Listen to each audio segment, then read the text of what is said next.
Om Swastiastu, Assalamualaikum warahmatullahi wabarakatuh, Shalom, Namo Buddhaya, Salam Harmoni.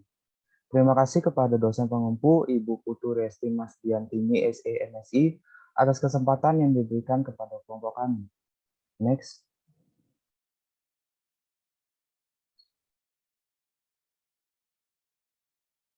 Baik, sebelumnya perkenalkan kami dari kelompok 3 yang beranggotakan 5 orang, yaitu Sigit Wahyudi dengan NIM 2017051135, Komang Jenika Puspayoni dengan NIM 2017051136, Luh Nyoman Trisna Dewi dengan NIM 2017051137, dan Imade Bintang Tirta Wiyarsa dengan NIM 2017051138, dan yang terakhir ada Nyoman Widiastuti dengan NIM 2017051139. Adapun materi yang kami bahas yaitu mengenai ekonomi dan bisnis. Next slide. Terdapat 8 subbagian, yaitu yang pertama adalah hakikat ilmu ekonomi, yang kedua adalah hubungan bisnis dan masyarakat, yang ketiga adalah badan usaha dan perusahaan, yang keempat adalah penggabungan kerjasama antara perusahaan, yang kelima adalah pertumbuhan ekonomi, yang keenam adalah ciri-ciri bisnis modern, yang ketujuh adalah hubungan bisnis dan pemerintah, dan yang terakhir adalah sertifikat ISO. Next. Baik, untuk mengefisiensikan waktu kepada pemateri 1, waktu dan tepat kami persilakan. Terima kasih. Baik, terima kasih atas waktunya. Di sini saya akan memaparkan materi mengenai hakikat ilmu ekonomi. Di mana dalam hakikat ilmu ekonomi dapat dikategorikan menjadi dua. Yang pertama ada ilmu ekonomi dan yang kedua ada ilmu ekonomi perusahaan. Di mana dalam ilmu ekonomi, ekonomi berasal dari kata Yunani yaitu oikonomia yang merupakan pengelolaan rumah yang berarti cara rumah tangga memperoleh dan menghasilkan barang dan jasa untuk memenuhi kebutuhan hidup atau fisik anggota rumah tangganya. Jadi ilmu ekonomi dapat kita artikan sebagai ilmu yang berhubungan dengan produksi, distribusi, serta konsumsi. Dan ilmu ekonomi juga dapat diartikan sebagai ilmu yang mempelajari aktivitas manusia dalam memenuhi kebutuhannya. Fokus utama pembahasan dalam ilmu ekonomi yaitu hubungan antara keinginan manusia dalam faktor produksi. Dan masalah pokok dalam perekonomian timbul karena adanya kelangkaan atau kekurangan akibat dari ketidakseimbangan antara keinginan masyarakat dan faktor-faktor produksi yang tersedia. Keinginan masyarakat untuk memperoleh dan mengkonsumsi barang dan jasa dapat dibedakan menjadi dua. Yang pertama adalah keinginan yang disertai kemampuan membeli barang atau jasa yang diinginkan. Yang kedua ada keinginan yang tidak disertai kemampuan membeli. Nah, keinginan yang disertai kemampuan membeli ini dinamakan sebagai permintaan efektif. Dengan demikian, manusia tidak dapat memperoleh dan menikmati semua barang dan jasa yang mereka inginkan karena adanya ketidakseimbangan tersebut. Di samping itu, adanya keterbatasan faktor-faktor produksi yang ada terkait dengan keinginan masyarakat tidak disertai kemampuan untuk membeli. Lalu manusia akan berusaha menggunakan faktor-faktor produksi tersebut sedemikian rupa agar mereka dapat memenuhi sebanyak mungkin keinginan. Semua keinginan manusia atau perseorangan, perusahaan, dan masyarakat untuk memproduksi maupun mengkonsumsi barang dan jasa tersebut dengan tujuan memenuhi segala keinginan yang tidak terbatas di tengah sumber daya yang serba terbatas dinamakan aktivitas ekonomi. Sedangkan perilaku dalam memilih kombinasi dari kemungkinan yang tersedia disebut sebagai perilaku ekonomi. Dalam kenyataannya, ada 3 persoalan yang dihadapi dalam setiap perekonomian. Di antaranya, permasalahan pertama, merupakan akibat langsung dari ketidakmampuan faktor-faktor produksi yang tersedia untuk menghasilkan semua barang dan jasa yang diinginkan. Permasalahan kedua, berkaitan dengan siapa yang akan memproduksi, gabungan faktor-faktor produk mana, serta teknik produksi apa yang dapat digunakan untuk menghasilkan produk yang diinginkan. Yang ketiga, permasalahan ketiga atau for home berkaitan dengan siapa yang akan menikmati maupun memperoleh manfaat dari barang dan jasa yang dihasilkan, serta bagaimana mendistribusikan produk-produk tersebut yang dibuat. Next. Baik, untuk selanjutnya ada ilmu ekonomi perusahaan, di mana ilmu ekonomi perusahaan merupakan bagian dari ilmu ekonomi yang secara khusus mempelajari masalah-masalah dalam ekonomi rumah tangga perusahaan. Dalam ilmu ekonomi perusahaan diulas kaitan antara perusahaan dengan ilmu ekonomi, serta bagaimana perilaku bisnis memanfaatkan perilaku manusia dan prinsip ekonomi yang diulas dalam ilmu ekonomi untuk menentukan bisnis yang akan dijalankannya. Sedangkan perusahaan dapat diartikan sebagai suatu unit kegiatan yang melakukan aktivitas pengelolaan faktor-faktor produksi untuk menyediakan barang-barang dan jasa bagi masyarakat, mendistribusikannya, serta melakukan upaya lain dengan tujuan memperoleh keuntungan dan memuaskan kebutuhan masyarakat. Nah, dalam ilmu ekonomi perusahaan memiliki visi dan misi, di mana setiap perusahaan senantiasa mempunyai cita-cita ideal yang hendak dicapai. Cita-cita tersebut akan diperjuangkan agar jati dirinya jelas, yakni citra, nilai, dan kepercayaan perusahaan ideal yang disebut sebagai visi perusahaan. Dengan kata lain, visi merupakan wawasan luas ke masa depan dari manajemen di masa yang akan datang. Serta visi memberikan arah yang ideal aktual kepada manajemen dalam proses pembentukan keputusan. Nah, untuk menghayati visi tersebut diperlukan tatanan atas nilai kepercayaan perusahaan yang bisa menjadi pernyataan usaha dari perusahaan yang disebut sebagai misi perusahaan. Sedangkan misi perusahaan bermanfaat untuk memberikan pedoman kepada manajemen dalam memutuskan kegiatannya. Next.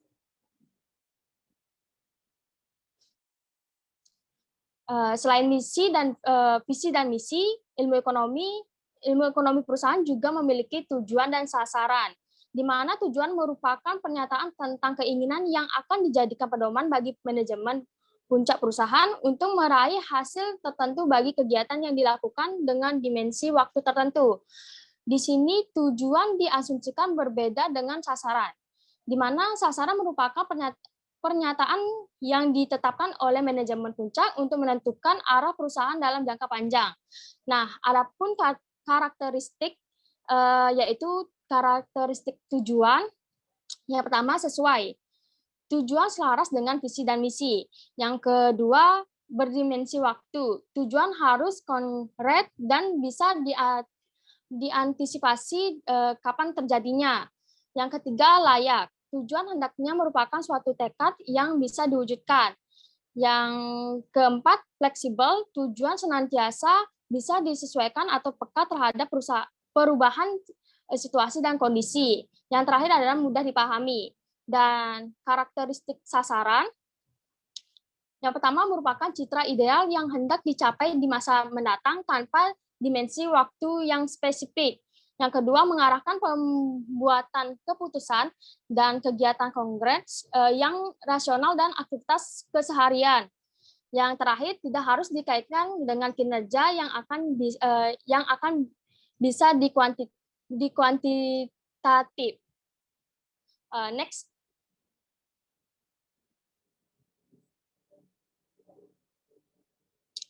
Nah, untuk materi selanjutnya ada barang dan jasa.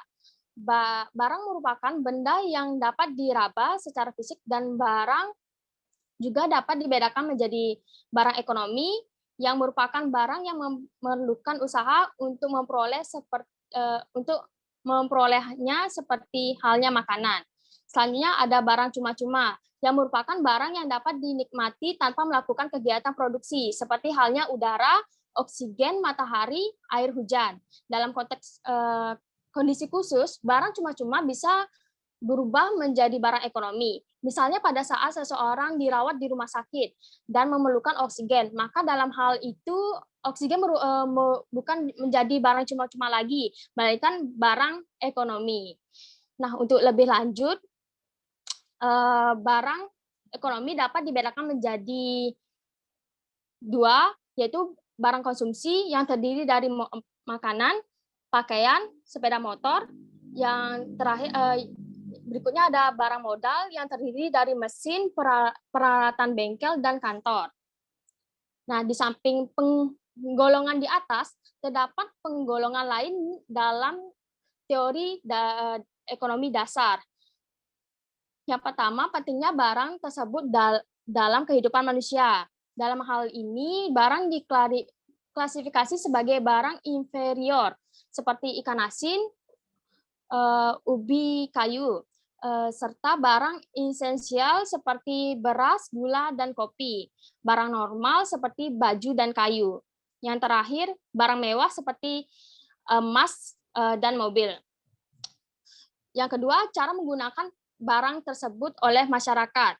Dalam hal ini, barang diklasifikasi menjadi barang pribadi seperti makanan, pakaian, dan mobil, dan barang publik seperti lampu lalu lintas dan jalan raya. Sedangkan jasa merupakan layanan seseorang atau instansi untuk memenuhi keinginan masyarakat, dan jasa dapat menghasilkan seperangkat output yang berwujud dan tak berwujud. Misalnya kegiatan tukang pangkas, pelayanan di restoran, pelayanan alat-alat pengangkutan, departemen kepolisian, dan kebakaran. Sedangkan output jasa dapat dikonsumsi di tempat jasa tersebut dihasilkan. Sebagai contoh, konsumsi dan produksi jasa terjadi pada saat Anda melakukan perjalanan dengan bus atau tidur di hotel. Dalam hal ini, jasa memerlukan kehadiran memberi jasa sekaligus konsumennya.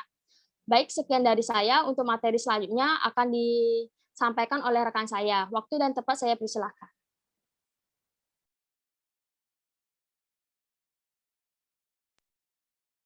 Baik, terima kasih atas kesempatan yang telah diberikan kepada saya. Jadi di sini saya akan melanjutkan materi dengan materi kedua, yaitu mengenai hubungan bisnis dan masyarakat. Next.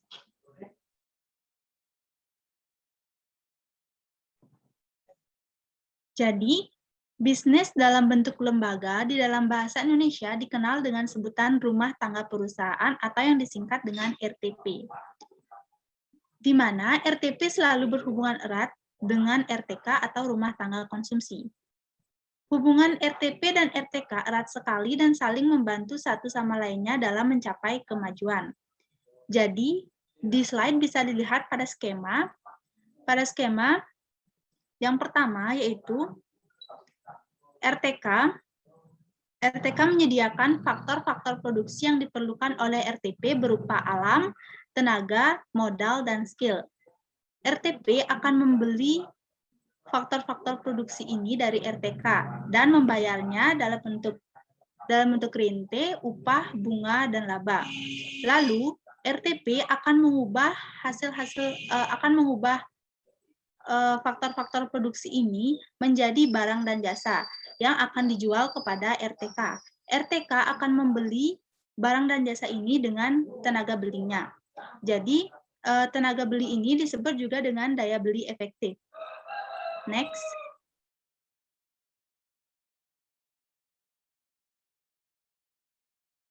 Yang ketiga yaitu badan usaha dan perusahaan. Next.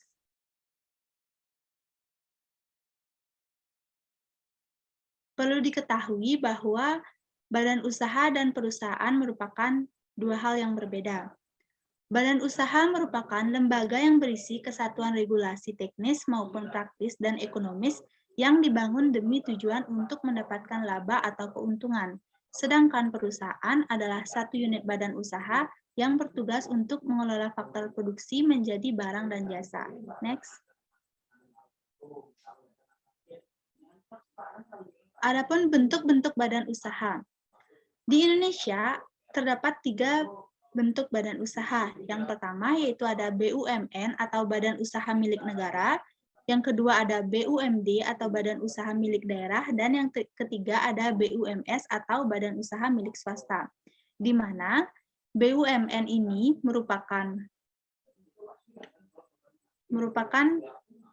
badan usaha yang modalnya dimiliki oleh pemerintah yang berasal dari kekayaan negara. Contoh perusahaan dari BUMN ini, yang pertama yaitu ada Perjan. Perjan merupakan perusahaan jawatan. Nah, perusahaan ini beroperasi pada unit pelayanan masyarakat. Namun, pada saat ini, Perjan ini sudah ditiadakan karena mengalami kerugian terus-menerus. Yang kedua yaitu ada Perum atau perusahaan umum. Perusahaan umum ini dikelola oleh pemerintah di mana para pekerjanya berstatus sebagai PNS atau pegawai negeri sipil. Sayangnya, bentuk Perum ini juga mengalami kerugian sehingga pemerintah menjual sebagian sahamnya ke publik yang kemudian statusnya diganti menjadi Persero. Yang ketiga ada Persero. Persero atau perusahaan perseroan merupakan perusahaan yang bertujuan untuk memberikan pelayanan pada masyarakat sekaligus mencari profit, sehingga perusahaan ini tidak akan mengalami kerugian. Bentuk usaha yang kedua yaitu BUMD.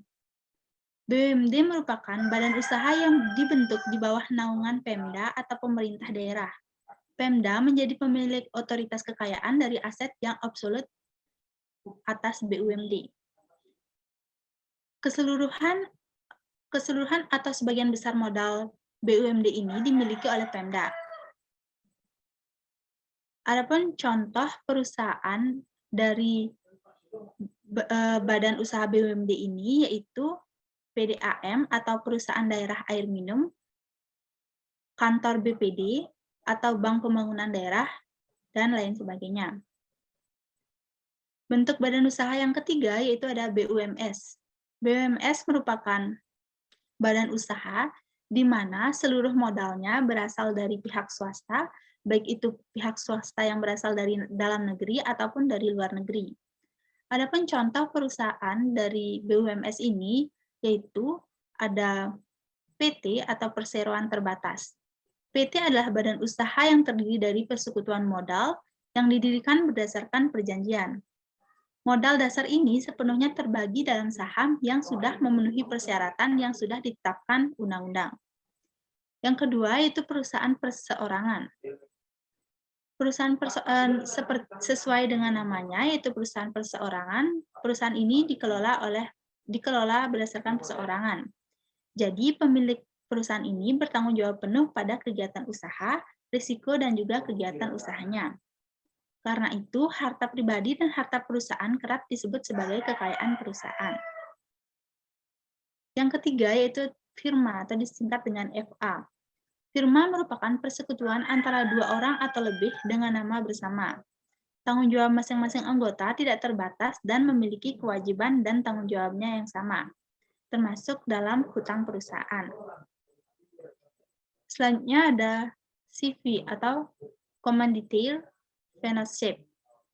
Merupakan badan usaha yang didirikan oleh dua orang atau lebih. Dalam CV ada yang namanya sekutu aktif atau yang menjalankan usaha dan sekutu pasif yang memberikan modal. Yang terakhir yaitu ada koperasi. Koperasi merupakan badan usaha yang anggotanya berisi orang-orang yang tergabung secara sukarela atas dasar persamaan, hak dan kewajiban. Next.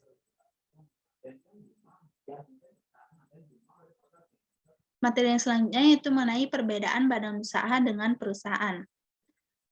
Bisa dilihat dari segi pengertiannya, badan usaha merupakan kesatuan yuridis atau hukum formal, sedangkan perusahaan merupakan kesatuan teknis produksi. Dilihat dari segi tujuannya, badan usaha bertujuan untuk mencari keuntungan atau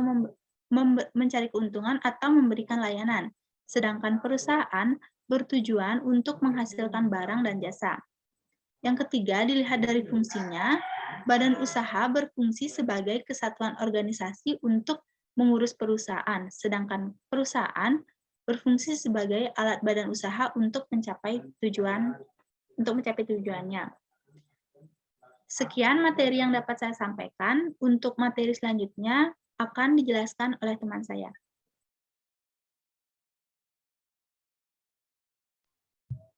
Baik, terima kasih atas waktunya. Di sini saya akan lanjutkan presentasi yang keempat, yaitu penggabungan atau kerjasama antar perusahaan.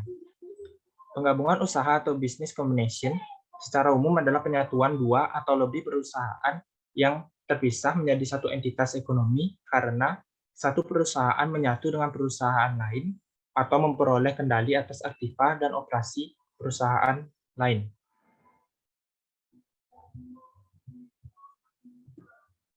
Selanjutnya ada jenis-jenis penggabungan usaha. Yang pertama ada merger, yaitu penggabungan dari dua perusahaan atau lebih dengan cara tetap mempertahankan berdirinya salah satu perusahaan dan melikuidasi perusahaan lainnya. Bisa dilihat pada contoh yang pertama ini, misalnya perusahaan X dan perusahaan Y melakukan merger dengan mempertahankan satu perusahaan pada akhirnya, yaitu perusahaan X, dan melikuidasi satu perusahaan lainnya, yaitu perusahaan Y. Selanjutnya ada konsolidasi, yaitu penggabungan dari dua perusahaan atau lebih dengan cara mendirikan perusahaan baru dan melikuidasi perusahaan-perusahaan yang ada. Yaitu contoh yang kedua ini yaitu perusahaan X melakukan konsolidasi dengan perusahaan Y, maksudnya dengan menghasilkan satu perusahaan baru yaitu perusahaan Z. Yang ketiga ada akuisisi saham, yaitu penggabungan dua perusahaan yang mana perusahaan akuisitor membeli sebagian saham perusahaan yang diakuisisi, sementara kedua perusahaan masing-masing tetap beroperasi, namun pengendalian manajemen berada di tangan pihak akuisitor. Yaitu contoh yang ketiga itu perusahaan.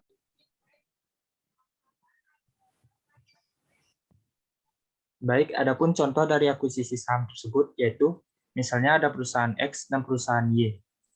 Misalnya perusahaan X sebagai akuisitor dari perusahaan Y dan tetap menghasilkan dua perusahaan tersebut tetap berjalan, perusahaan X dan perusahaan Y tetap berjalan, namun pengendalian manajemen berada di tangan pihak perusahaan X, yaitu sebagai pihak akuisitor. Sekian dari saya, akan lanjutkan oleh rekan saya.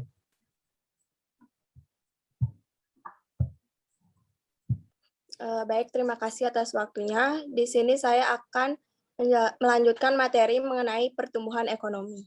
Adapun pengertian dari pertumbuhan ekonomi ini adalah suatu keadaan yang mana peningkatan pendapatan yang terjadi karena peningkatan produksi pada barang dan jasa. Adanya peningkatan pendapatan ini tidak berkaitan dengan adanya peningkatan jumlah penduduk dan bisa dinilai dari peningkatan output, teknologi yang makin berkembang, dan inovasi pada bidang sosial. Adapun ciri-ciri dari pertumbuhan ekonomi. Menurut Profesor Simon Kuznets berpendapat bahwa terdapat 6 karakteristik pertumbuhan ekonomi modern yang terlahir dalam analisa berdasarkan produk nasional dan komponennya. Keenam ciri-ciri tersebut yaitu yang pertama, adanya laju pertumbuhan penduduk dan produk per kapita yang sangat cepat. Yang kedua, adanya peningkatan produktivitas, yang mana pertumbuhan ekonomi modern terlihat dari semakin meningkatnya laju produk per kapita, terutama sebagai akibat adanya perbaikan kualitas input yang meningkatkan suatu efisiensi atau produktivitas per unit input. Hal ini bisa dilihat dari semakin besar masuknya sumber tenaga kerja dan yang ketiga, adanya pertumbuhan tingkat struktural yang melesat. Pertumbuhan struktural yang dalam pertumbuhan ekonomi modern mencangkup peralihan dari kegiatan pertanian ke non-pertanian, dari industri ke jasa, perubahan dalam skala unit-unit produktif, dan peralihan dari perusahaan perseorangan menjadi perusahaan terhadap hukum serta perubahan status kerja buruh. Yang keempat, urbanisasi. Pertumbuhan ekonomi modern ditandai pula dengan semakin banyaknya penduduk negara maju yang berpindah dari daerah pedesaan ke daerah perkotaan. Yang keempat, ada ekspansi negara maju, yang mana pertumbuhan negara maju kebanyakan tidak sama. Pada beberapa bangsa, pertumbuhan ekonomi modern terjadi lebih awal daripada bangsa yang lain. Hal ini sebagian besar diakibatkan dari perbedaan latar belakang sejarah dan masa lalu. Yang keenam ada arus barang, modal, dan orang antar bangsa. Arus barang, modal, dan orang antar bangsa kian meningkat sejak kuartal kedua abad ke-19 sampai Perang Dunia Pertama. Next. Untuk selanjutnya ada faktor-faktor pertumbuhan ekonomi. Yang pertama yaitu sumber daya manusia, yang mana sumber daya manusia atau yang bisa disingkat menjadi SDM adalah suatu indikator perkembangan ekonomi pada suatu bangsa. Faktor sumber daya manusia ini mampu mempercepat dan bahkan mampu memperlambat proses pertumbuhan ekonomi. Sebagai contoh yaitu saat suatu negara mempunyai jumlah pengangguran yang meningkat terhadap penduduknya, maka negara tersebut pun dinilai mengalami kemunduran. Adanya penurunan kualitas pada sumber daya manusia ini melahirkan peningkatan jumlah pengangguran yang kemudian diperburuk dengan semakin menurunnya jumlah lapangan pekerjaan. Peningkatan jumlah pengangguran ini mampu memicu tingginya angka kemiskinan di negara tersebut. Yang kedua ada sumber daya alam. Kekayaan sumber daya alam yang kita miliki tidak diiringi dengan kualitas peningkatan sumber daya manusia yang baik dalam mengelolanya. Hasilnya, negara kita menjadi sering melakukan ekspor barang mentah dan mengimpornya kembali dengan barang yang sudah jadi dengan harga yang lebih mahal. Adanya keterbatasan dalam mengelola sumber daya alam ini mewajibkan suatu perusahaan yang bergerak dalam bidang pengelolaan barang mentah kerap kali mengimpor bahan mentahnya di luar negeri, sehingga membuat produk perusahaan menjadi lebih mahal daripada saat harus memperolehnya dari luar negeri. Yang ketiga ada kemajuan iptek. Adanya pemanfaatan teknologi yang sudah maju dinilai bahwa perusahaan tersebut bisa melahirkan produk yang lebih cepat serta efisien. Contohnya saja teknologi dalam hal peralatan produksi. Jika digunakan secara tepat, maka akan membantu mengurangi penyerapan tenaga kerja sehingga anggaran tenaga kerja bisa dipangkas dan digunakan untuk keperluan lain. Yang keempat ada tingkat inflasi. Terjadinya peningkatan harga sangat berdampak pada produktivitas bahan baku karena membuat peningkatan biaya operasional perusahaan dalam hal memasok bahan mentah. Selain itu, inflasi juga akan berdampak pada gaji karyawan. Setidaknya terdapat dua jenis inflasi yang mampu memberikan dampak langsung pada bisnis atau perusahaan. Yang pertama yaitu cost push dan demand pull. Yang kelima ada tenaga manajerial dan organisasi produksi, yang mana organisasi produksi sebagai salah satu bagian penting dalam proses pertumbuhan ekonomi, yang kemudian berkaitan erat dengan penggunaan faktor produksi dalam berbagai kegiatan perekonomian. Organisasi juga dilaksanakan dan diatur oleh tenaga manajerial dalam berbagai kegiatan sehari-hari. Next.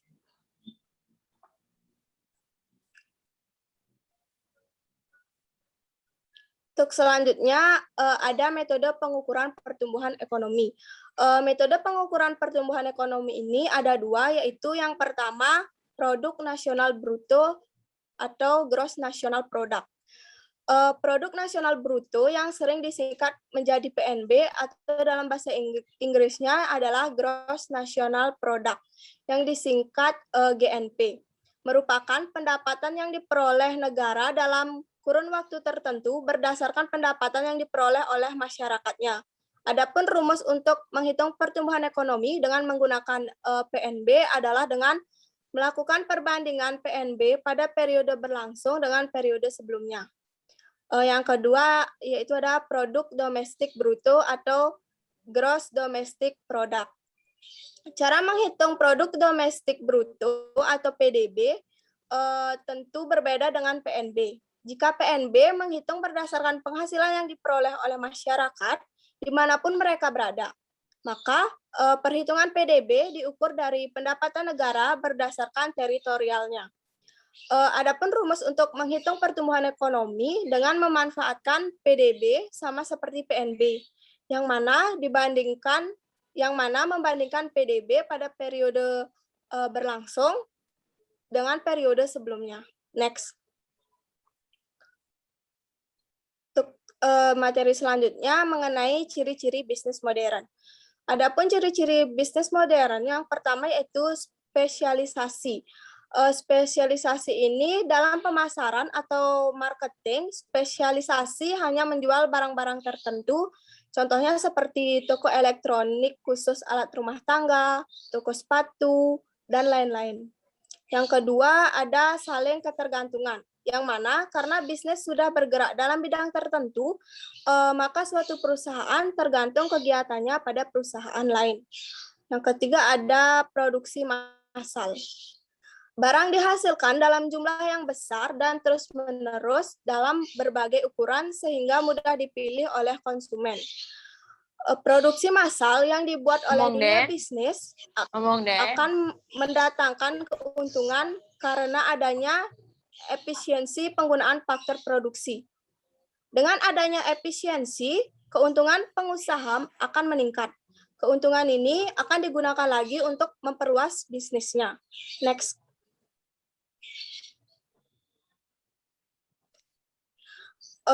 Oleh sebab itu, para pengusaha yang mencari titik efisiensi yang paling maksimal melalui produk massal.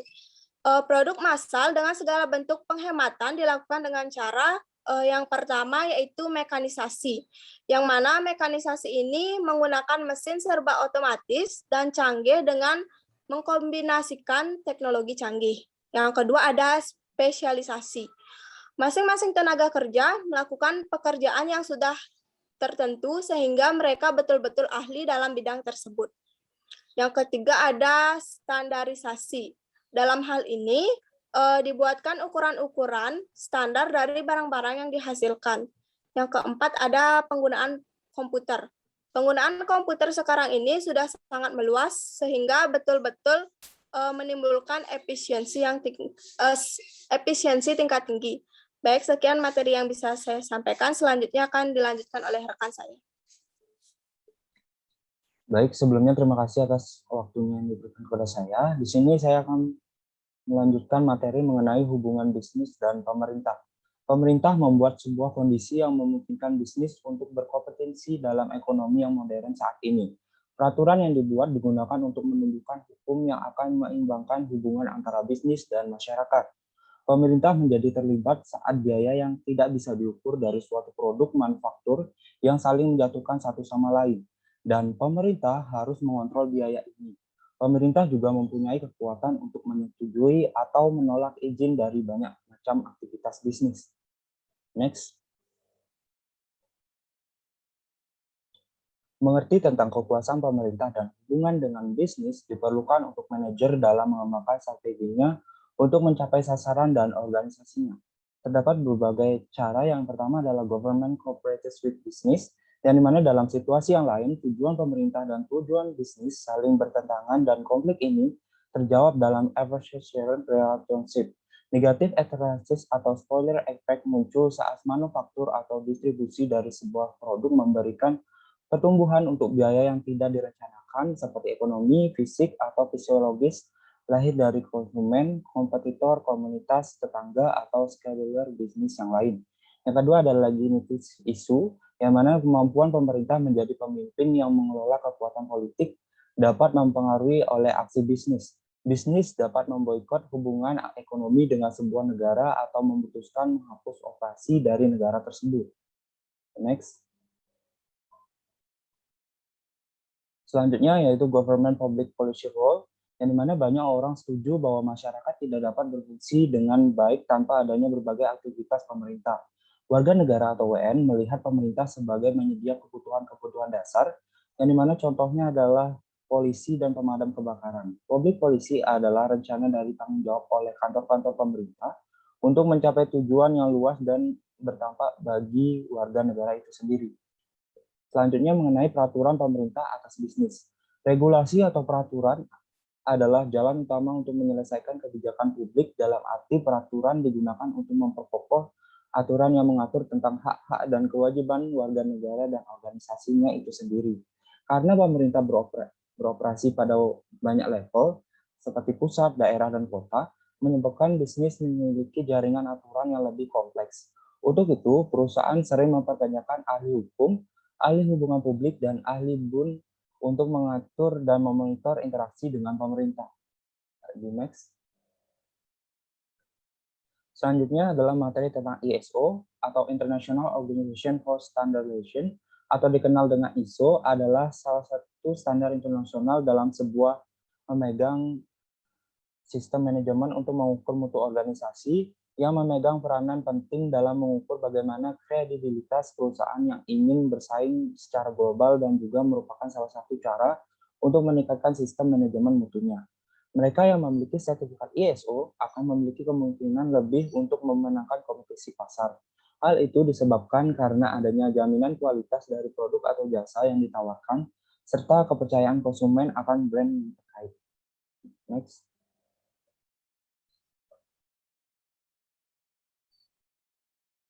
Mengapa sertifikat ISO itu penting? Dilansir dari OES Certification, berikut ini adalah beberapa manfaat yang dapat diperoleh dari sebuah perusahaan dengan adanya sertifikat ISO sebagai standar perusahaan tersebut.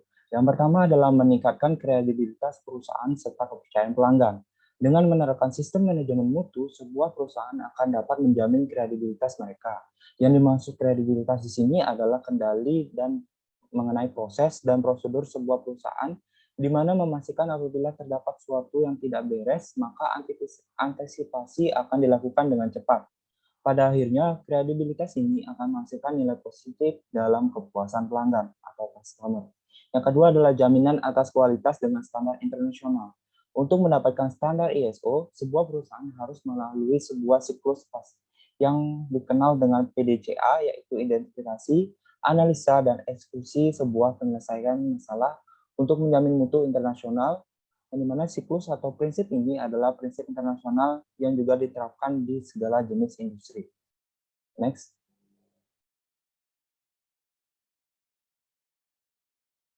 Yang selanjutnya adalah menghemat biaya. Standar ISO akan memungkinkan suatu perusahaan untuk menerapkan sistem manajemen khusus yang membantu mereka untuk mengetahui kinerja perusahaan secara menyeluruh. Jika ada indikasi bahwa produk akan gagal atau kinerja perusahaan menurun, maka antisipasi akan segera dilakukan.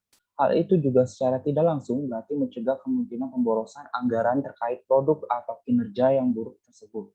Yang keempat adalah mengoptimalkan kinerja karyawan. Kembali kepada prinsip manajemen mutu, semua prinsip tersebut ditetapkan untuk dapat diikuti oleh seluruh karyawan dari level staff hingga level eksekutif dalam sebuah perusahaan. Hal ini akan memacu para karyawan untuk dapat menjaga kualitas, efisiensi, serta produktivitas mereka dalam standar ISO yang telah ditetapkan sebelumnya. Yang kelima adalah meningkatkan image perusahaan, yang mana salah satu keuntungan yang paling jelas dan paling terlihat yaitu dari perusahaan yang telah mendapatkan sertifikat ISO tersebut adalah tentunya image atau brand perusahaan akan menjadi jauh lebih positif dan juga akan lebih terkenal secara luas. Next. Baik, mungkin sekiranya saja materi yang akan dibahas. Mohon maaf jika ada kesalahan kata maupun pengucapan. Akhir kata kami tutup dengan paraban Santi. Om, Santi, Santi, Santi, Om. Wassalamualaikum warahmatullahi wabarakatuh. Shalom, nama budaya, salam harmoni.